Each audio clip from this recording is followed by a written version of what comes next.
Amém. Vamos, irmãos, abrir as nossas Bíblias em Romanos, capítulo 13. Vamos ler verso 1 até o verso 7. Romanos 13, verso 1 até o 7.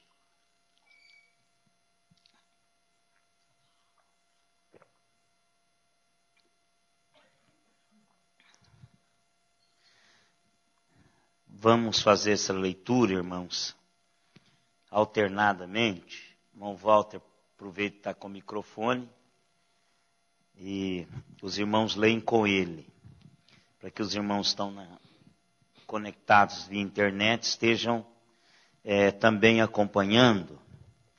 Eu vou ler o verso 1, os irmãos 2, assim sucessivamente até o 7. Todo homem esteja sujeito às autoridades superiores, porque não há autoridade que não proceda de Deus, e as autoridades que existem foram por ele instituídas. De modo que aquele que se opõe à autoridade resiste à ordenação de Deus, e os que resistem trarão sobre si mesmos condenação. Porque os magistrados não são para temor quando se faz o bem, e sim quando se faz o mal.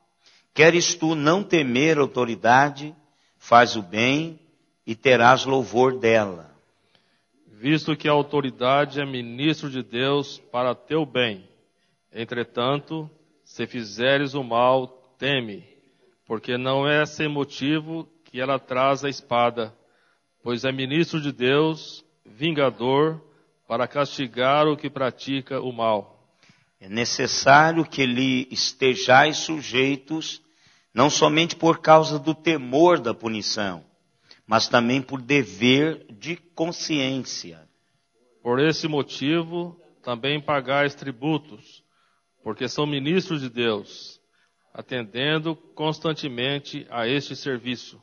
Pagai a todos o que lhes é devido, a quem tributo, tributo, a quem imposto, imposto, a quem respeito, respeito, e a quem honra, honra. Esse texto, irmãos, é um texto que Paulo está escrevendo à igreja que está em Roma e também aos judeus que estão em Roma, que possam entender o que Deus estabeleceu enquanto autoridades constituídas.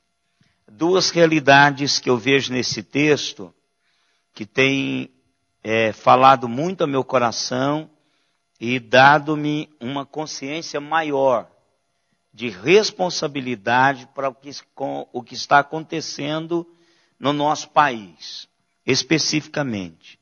Primeira coisa é que Paulo nos diz que toda autoridade procede de Deus. Ou seja, não tem ninguém que exerça autoridade que Deus não tenha autorizado exercer essa autoridade.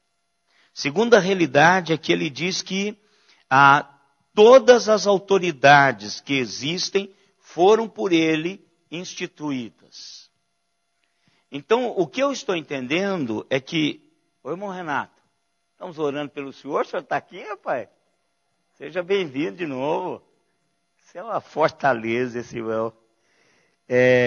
Então, irmãos, o que eu entendo é que se o meu Deus e o seu Deus está envolvido na realidade de autoridades que zelam por nós, a quem devemos tributos, a quem devemos respeito, a quem devemos honra. Então, se Deus está envolvido com essa realidade de autoridade constituída, então eu preciso de envolver-me enquanto igreja nesse processo. Se Deus é quem as institui, então a igreja precisa não ser candidato necessariamente, mas eu preciso, enquanto crente, estar diante de Deus com relação a essas autoridades constituídas. E uma das coisas que eu observo muito, irmãos, é que nós reclamamos, resmungamos, e às vezes nem admitimos o que está aí, às vezes nem obedecemos, às vezes nem respeitamos, às vezes nem atributos pagamos, nem honra tributamos, mas nós não fazemos nada diante de Deus. O que nós precisamos é buscar a Deus e nos derramar diante de Deus pelo que está constituído. Uma realidade, irmãos, que veio a mim dia 8 de agosto, eu recebo uma devocional semanalmente para liderança sobre o que está acontecendo no mundo. Todo assunto que tem a ver com liderança espiritual no mundo, esse site manda alguma coisa, falando de alguma coisa que está acontecendo em determinada parte do mundo e a intervenção de Deus nisso. Esse site, o título desse site é Permanecer Firme através das tempestades. Ele não manda nada se dizendo a igreja está crescendo. Não, ele manda um momento difícil em que um servo de Deus está envolvido no projeto e Deus faz acontecer realidades a partir daquela intervenção da igreja diante de Deus. Então, é um devocionário, é um diário devocional, que eles tiram algumas partes e pegam esses artigos e mandam para a liderança. O escritor é Paul Stambuk. Ele manda sempre isso, está em inglês, e é isso que eu quero falar com os irmãos um pouquinho, e nós vamos abrir depois em Tiago, capítulo 5, para lermos lá um texto, e eu quero contar uma dessas experiências que ele mandou para mim, e que marcou muito aquele momento devocional, e a partir daquele momento eu fui despertado por Deus, por que não fazer isso pelas eleições? Então, já no dia seguinte eu falei com a Elda para colocar na agenda dela, para ela colocar o mês de setembro, para a gente estar orando às quartas-feiras pela eleição de 5 de outubro. Para que Deus faça alguma coisa. Do jeito que nós estamos, irmãos, não dá para continuar. Não dá para continuar. Nós precisamos começar a orar ao Senhor e buscar essa palavra, colocar diante dele. A minha oração, desde o dia 8 de agosto, tem sido esta. Eu coloco diante de Deus dizendo, Senhor, é o Senhor que institui toda autoridade sobre o país. É o Senhor que as estabelece. Então, em nome de Jesus, que sejam homens e mulheres que honrem, que eu possa orar ao Senhor pedindo a bênção sobre eles. Porque tem uns que eu oro para Deus fulminar, tirar da linha, sair da rota, para aparecer as suas corrupções, para que o povo não vote. Esse é um direito meu, é um direito seu, como igreja. Se eu entendo que é Deus que estabelece, então eu posso, diante de Deus, dizer, Senhor, é o Senhor que estabelece. Então eu estou cansado, enquanto brasileiro, vivendo já mais de meio século, com isso que está instituído aí. Leis que não tem nada a ver com o Senhor, pessoas corruptas que estão corrompendo-nos, e a igreja não está fazendo absolutamente nada. Então é um recurso de Deus a oração, que eu não preciso de bater de frente com nenhum partido, que eu não preciso de bater de frente com nenhuma pessoa, mas eu posso dobrar o meu joelho em terra e clamar àquele que é o meu Senhor e o meu Deus é quem institui, é quem coloca as pessoas lá e dele emana toda a autoridade. Então eu me aproximo do Senhor e reclamo. Alguns eu cito nomes para não deixar ser eleito de novo. Que está fazendo um mal tremendo à sociedade brasileira e que Deus faça qualquer coisa que Ele quiser para tirar essa pessoa da liderança política do nosso país. Eu cito nomes que eu não vou dizer para os irmãos, não preciso também fazer isso. Então, tem uma lista de nomes que estou pedindo para Deus tirá-los da liderança, porque comprovadamente está fazendo mal à sociedade brasileira. Com as suas propostas, com seus discursos, com as suas apologias, porque eu entendo, irmãos, que Deus está instituindo e Deus quer abençoar esse país. Agora, Ele vai fazer isso por meio de pessoas. As autoridades instituídas por Deus passam por mim e por você. Por mim e por você. Tem um ditado que diz: o povo tem o governo que merece. Agora eu entendo que o Brasil não tem esse governo que está aí. Em todos os escalões. Não estou falando governo propriamente a Dilma. Estou falando governo político. Municipal, estadual e federal. Há muita corrupção. Há muito desmando. Há muita mentira. Há muita... muito, mas muito. Tudo é muito. Então a gente precisa de buscar o Senhor. Tem um mês para as coisas acontecerem. E Deus, pode ter certeza, Ele vai trabalhar. Então eu quero que a gente, se você não conseguir cantar, não tem problema, porque até no final do mês a gente vai estar cantando certinho esse hino. Mas é um hino que há muitos anos nós cantávamos esse hino na igreja presbiteriana de Ibiá. Principalmente quando tinha eleição. Nós tínhamos um presbítero lá que ele era um militante, mas nunca se candidatou. Mas era um homem que nos conscientizava da questão das eleições, que nós precisamos eleger pessoas honestas, não importam se são crentes ou não são crentes.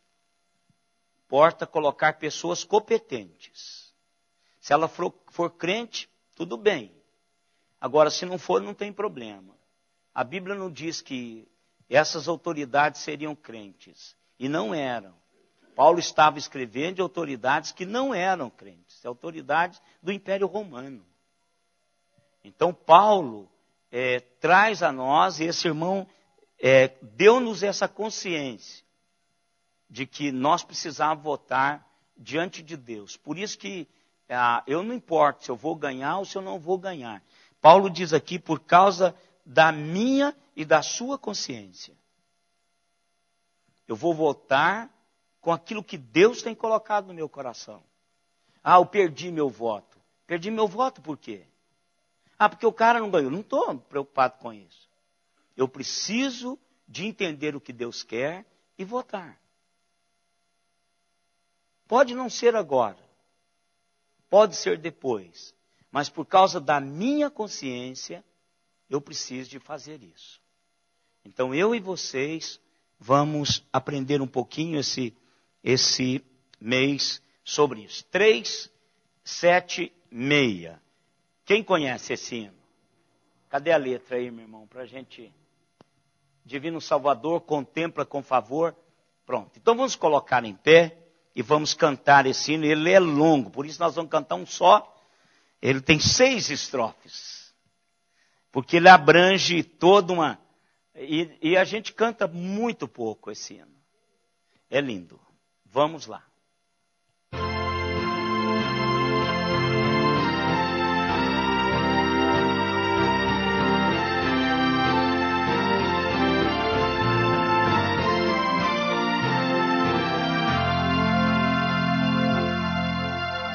Divino Salvador, contempla com favor nosso país. Dá-nos interna paz, governo bom, capaz, vida que satisfaz, sorte feliz. Confiamos só em ti, vem dominar aqui, ó Rei dos Reis. ensina a governar conforme o teu mandar por justas leis. Ao presidente, ó Deus, inspira lá dos céus o teu temor, que possa bem cumprir o seu mandato e ouvir de todo o povo aqui real louvor. A nossa pátria tem sustento e todo bem de ti, Senhor. Aos pobres dá comer, aos ricos faz viver, como convém viver em mútuo amor. Do crime e rebelião concede a proteção que é divinal. Guardar-nos bem, Senhor, de guerras e terror, ser nosso defensor, desvia o mal.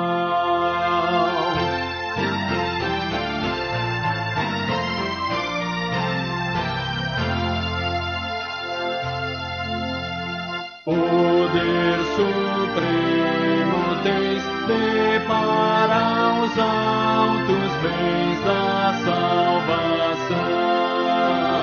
Brilha benigna luz que o teu favor produz. Reine o Senhor Jesus sobre a nação.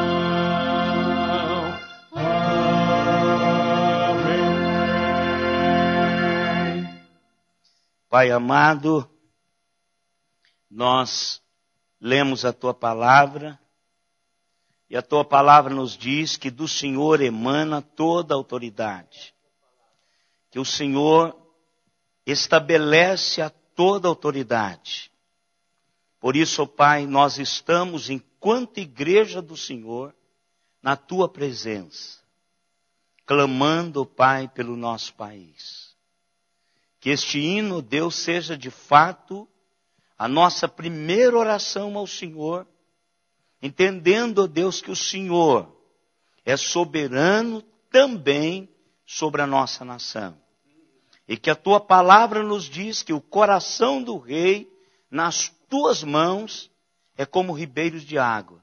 O Senhor conduz para onde o Senhor quer. Por isso, ó Pai, nós queremos, em nome de Jesus, que o Senhor também esteja movendo o coração dos brasileiros. Que apenas, Senhor, aqueles que se submeterão ao Senhor, que sejam eleitos no pleito de 5 de outubro de 2014. Queremos, ó Deus, em nome de Jesus, mudar, ó Pai, no poder do Senhor, a cultura do nosso país. Pode não ser, ó Deus, de uma vez toda, mas nós queremos nos comprometer com o Senhor, enquanto igreja do Senhor, para assim buscar na Tua presença, que isso se faça a vontade absoluta do Senhor, de que pessoas que temem ao Senhor estejam, ó Deus, debaixo da Tua autoridade, sendo autoridade sobre nós. Por isso, ó Pai, em nome de Jesus, fale ao nosso coração. Amém, Senhor. Amém. Vamos abrir, pode assentar, irmãos, vamos abrir as nossas Bíblias em Tiago, capítulo 5.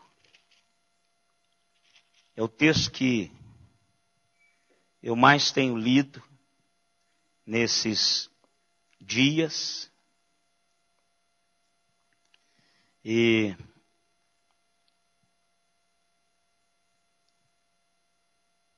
essa parte que fala da oração. Tiago era um pastor prático, um pastor em que ele diz que a minha fé precisa ser comprovada no meu dia a dia. E a tradição, especificamente Joséfos, ele diz que Tiago tinha os joelhos como de camelo. E que o ministério de Tiago era o ministério da oração. Os escritores, historiadores do primeiro século, diz que Tiago, dentre todos da igreja primitiva, era o que mais tinha comunhão com Deus pela oração. Então, por isso que quando a gente lê o livro de Tiago, a gente pode detectar, apalpar essa vida de oração de Tiago. E Tiago diz que a realidade teológica, ela é uma realidade que eu traduzo no meu dia a dia. Tanto é que ele desafia a mentalidade que eu só preciso ter fé. Ele diz, a fé sem obra, ela é morta. Ou seja, se eu não traduzo a cada dia a realidade da minha cabeça, então ela não serve para nada, só serve para mim. Então, eu preciso de crer, mas eu preciso de traduzir isso, historificar isso através da minha história. Então, o texto que eu quero conversar com os irmãos é esse texto que fala do verso 13 até o verso 18.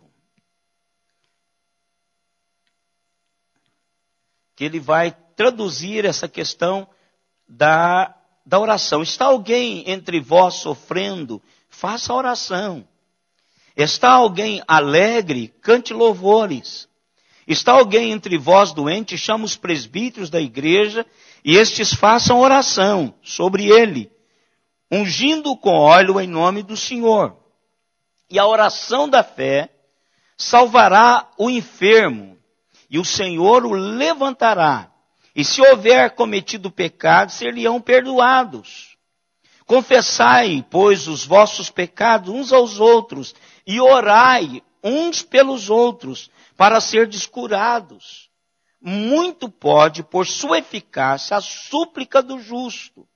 Elias era homem semelhante a nós, sujeito aos mesmos sentimentos, e orou com instância para que não chovesse sobre a terra, e por 3 anos e 6 meses não choveu. E orou de novo, e o céu deu chuva à terra, e fez germinar os seus frutos. Que Deus nos abençoe, através da sua palavra já abençoada. Eu gosto, irmãos, e eu já disse isso para os irmãos, comparar-me a Davi é muito fácil, né? Porque todos nós, importa se é do sexo masculino ou feminino, mas todos nós trazemos assim alguma coisa de Davi. Quando você lê, fala, nossa, ele parece comigo, né? Mas quando Tiago diz assim, que Elias era tão homem quanto eu, tão gente quanto eu, e ele orou, e Deus fez algo portentoso através da sua oração, o que Tiago está desafiando a mim e a você é que nós temos recurso de Deus para mudar uma situação, nós temos recurso de Deus para trabalhar uma realidade que nós entendemos que não é uma realidade do coração de Deus. E do jeito que nós estamos, irmãos, como brasileiros, o nosso país, eu não entendo que isso é vontade de Deus. Não entendo. Porque nós estamos, não é só uma questão de trabalharmos no nível industrial, econômico. Eu não estou pensando nisso, eu estou pensando em pessoas. Embora nós tenhamos elevado o nosso nível de classe B, C, esse negócio todo que está falando aí, que eu não entendo também, mas eu estou vendo o nosso país empobrecido. Espiritualmente, moralmente. nós estamos perdendo valores que sustentaram a nossa nação nos tempos passados. As nossas igrejas já não são as mesmas igrejas em termos de valores espirituais, de profundidades em Deus. Então, o que é o desafio de Tiago? Ore. É isso que ele está falando. Em todos os níveis, ore. Ore. Se quer confrontar um governador déspota, uma autoridade déspota, ore. Porque a oração dos 3 anos e 6 meses foi uma oração contra Acabe. Contra a nação. Quer dizer, um único homem, diante de Deus, move o coração de Deus e Deus fecha as comportas dos céus. Durante 3 anos e 6 meses. Depois ele ora de novo e pela oração dele é que a chuva vem. E parece uma piada.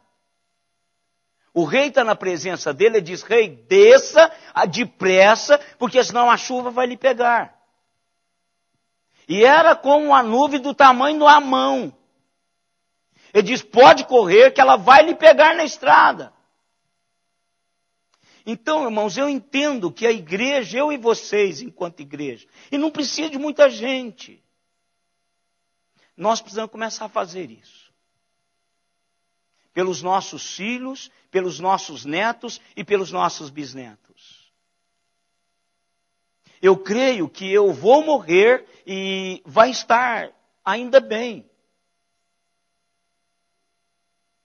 Mas as minhas filhas, os meus netos e os meus bisnetos não vão pegar essa maré mansa.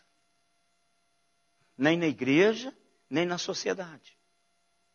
Então eu preciso buscar o Senhor para que Deus esteja mantendo os nossos filhos que são filhos dele. O nosso país. E por isso, irmãos, que eu trago para os irmãos essa reflexão do dia 8/8/2014, do site do Permaneça Firmes através da tempestade. Essa é a minha tradução lá. Então eu vou ler aqui para os irmãos o que aconteceu na cidade chinesa, Changzhou.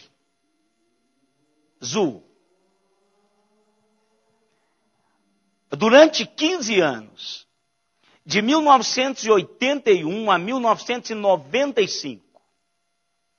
Por que eu achei isso fantástico? Porque todo o mover de Deus que eu vejo, irmãos, está lá atrás, está muito longe de mim. E às vezes eu fico no meu coração, lá na intimidade, eu fico dizendo, Deus amado, será que chega? Será que vem de novo? Será que o Senhor pode fazer isso de novo? A partir de mim, eu olho para a minha própria vida. Será que o Senhor vai me dar esse presente, o Senhor visitar a igreja do Senhor e eu presenciar algo tão portentoso assim na minha geração? Será que eu vou ver esse negócio? Irmãos, eu não penso em ninguém mais, eu só penso em mim. Porque eu não mereço isso. A minha geração foi muito negligente em determinadas áreas da igreja. Do serviço do Senhor. Não estou falando daqueles que pegaram o bonde andando. Estou falando daqueles que nasceram como eu tive o privilégio de nascer. Em berços espirituais. Nós devemos, enquanto geração, nós devemos. A nossa espiritualidade não foi impactante como deveria ter sido na geração que veio depois de nós. Então eu fico perguntando, será que vem? Aí quando eu vi esse, eu salvei, coloquei lá numa pasta dizendo Semana de Oração pela Pátria. 1981 eu estava no seminário. 1995 eu estava na África. Então eu guardei falei, é meu tempo, é minha geração. E aconteceu no meu tempo, longe de mim, mas Deus estava agindo. E veja o que aconteceu. Essa cidade havia muitos casos de homicídio, assaltos à mão armada, estupros, gangues de ladrões, tiranos locais sequestravam crianças. Os taxistas eram roubados, taxistas eram mortos. As pessoas estavam nervosas e inseguras. Disputas de tráfico de drogas aumentavam o temor da sociedade. E a sociedade se sentia refém e não estava de maneira nenhuma tranquila. Havia menos de 3.000 fiéis nas cidades. De todas as igrejas cristãs, só 3.000. Não tinha mais do que esse número. Nesse momento, o Espírito Santo de Deus moveu a irmã Zum para a cidade. Essa irmã ajudou a igreja mais de um mês a projetar uma realidade que precisava mudar a história da cidade. Ela recebeu uma carga enquanto orava com a igreja, um peso para que a igreja estivesse unindo a ela em oração pela cidade. E ela já conhecia um projeto do relógio de oração. Assim, o primeiro grupo de sentinelas de oração, foi como ela batizou, aquele momento, foi criado. Quando começou, havia apenas 6 pessoas. Aos domingos, essas 6 pessoas estariam todos vigiando e orando simultaneamente. Depois de quase 6 meses em oração, a Polícia Nacional começou a limpar as gangues, os tiranos locais da vila, e trouxe mudança. E começou a melhorar o ambiente não só da igreja, mas de toda a sociedade.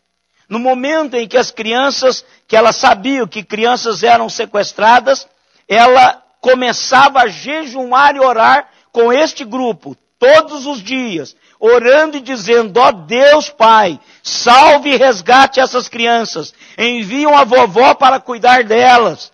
Depois de 1 ano em oração, sempre que um caso novo surgia, elas oravam. O sequestro de crianças diminuiu consideravelmente naquela cidade. Um problema era resolvido. E em seguida, outro problema surgia para o grupo de oração. A taxa de mortalidade naquela cidade sobre acidente era de 1 a 4 todos os dias.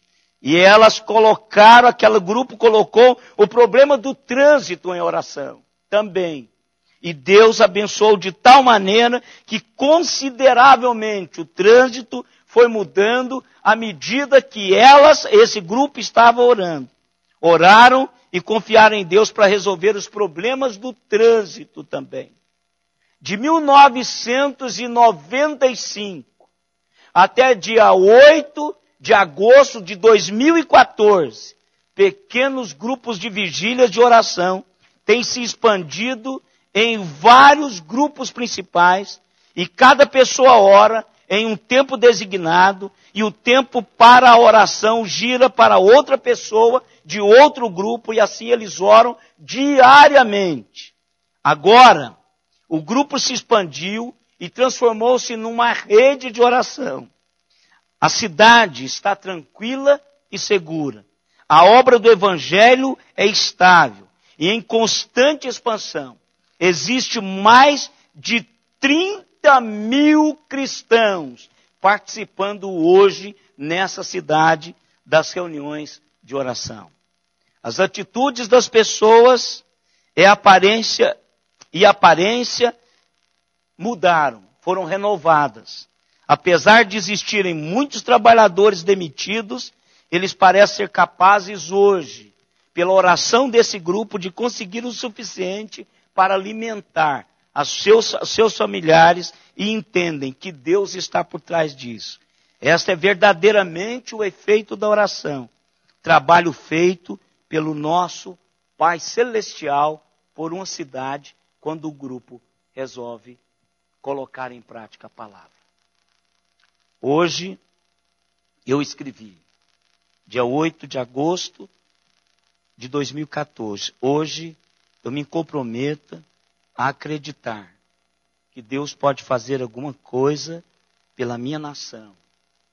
E eu vou passar a orar todos os dias, citando nomes diante de Deus. A minha oração é que vocês, enquanto igreja, também se apropriem desse recurso de Deus. Não custa nada, irmãos. É só nós acreditarmos que Deus é capaz de fazer isso. E orarmos. Oração requer disciplina. Não sei se vocês sofrem o mesmo impacto que eu sofro em termos de oração. Eu não posso marcar um tempo de oração. Se eu marcar um tempo de oração, aparece 1001 coisa para eu não orar. Agora, sabe o que eu fiz? Eu não tenho um tempo de oração. Eu paro simplesmente. Diante de qualquer coisa, eu paro e vou orar. Eu tenho a bênção agora do Bet Shalom, de vez em quando eu dou uma sumida, né, Robson? Eu vou, meu tempo com Deus, para orar por alguma coisa que, para o bem maior. É aquilo que o pastor Alexandre disse domingo passado. Quantas vezes as nossas orações têm só a ver comigo e com você? Aquele egoísmo, abençoa meus filhos, a minha esposa, os meus negócios, o meu carro, minha casa, proteja. Nós esquecemos que nós somos agentes de uma realidade muito maior. Então, o tempo meu do dia eu separo para falar com Deus sobre um bem maior. Sobre pessoas que estão fora da minha realidade familiar. Sem meus negócios, sem meus afazeres, meus projetos. Projetos de Deus na vida de outros. Projeto de Deus para a vida do Brasil. Sabe quando eu comecei a fazer um estudo? Quando é que eu descobri que o Brasil começou a viver uma decadência desenfreada em todo sentido? Quando se propagou que o Brasil seria o grande celeiro do mundo para o Evangelho. Dessa data para cá, o Brasil perdeu, irmãos, muito do seu caráter espiritual, da sua estrutura espiritual. E isso tem que a ver com o inferno, irmãos. E nós paramos de orar. Eu não vou pedir para ninguém levantar a mão, mas é uma vergonha a nossa vida de oração. Uma vergonha. Pelo tamanho do que está diante de nós para fazermos. Eu acredito que Deus pode mudar, que realidades que não estão na vontade dEle, Ele muda quando nós falamos com Ele. A Bíblia nos dá isso, Ele muda a situação, Ele interfere, porque Ele quer fazer exatamente aquilo. E quanto mais estamos junto dEle, mais nós operaremos a sua vontade nas nossas orações. Eu queria dividir, irmãos, no máximo 3 pessoas. Eu queria, assim, que fosse 3 pessoas diferentes. Fosse esposa, filho, namorado, namorada. Que fossem 3 pessoas orando. Eu queria que nós colocássemos hoje. Nós temos deputados presidentes, deputados federais, deputados estaduais e governadores. Tem senadores também, né? É o Congresso, né? Senadores. Então vamos fazer o seguinte, vamos hoje nos deter a presidentes e governadores. Porque eu acho que essas 2 realidades de autoridades pesam muito, irmãos. E nós temos uma pessoa que eu não a conheço e diz que é crente. Uma das presidenciáveis. Então eu preciso de orar para ver se se Deus quer alguma coisa com ela. Se ela é serva o suficiente para representar o Senhor. Porque o último crente que nos representou na presidência foi um vexame. Foi um vexame. Se você não se lembra, eu não posso falar aqui. Depois, quando desligar, a gente conversa. Né? Mas vamos orar por isso. Eu não sei se ela é. Mas se for, será. Então vamos orar, vamos buscar o Senhor e vamos colocar essas 3 realidades. Nós temos quantos estados na federação?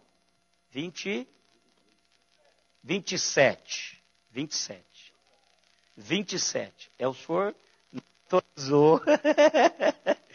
Depois o senhor ficou Tocantins, o senhor não pôs. Eu fui de outros aí, o senhor não pôs. Né?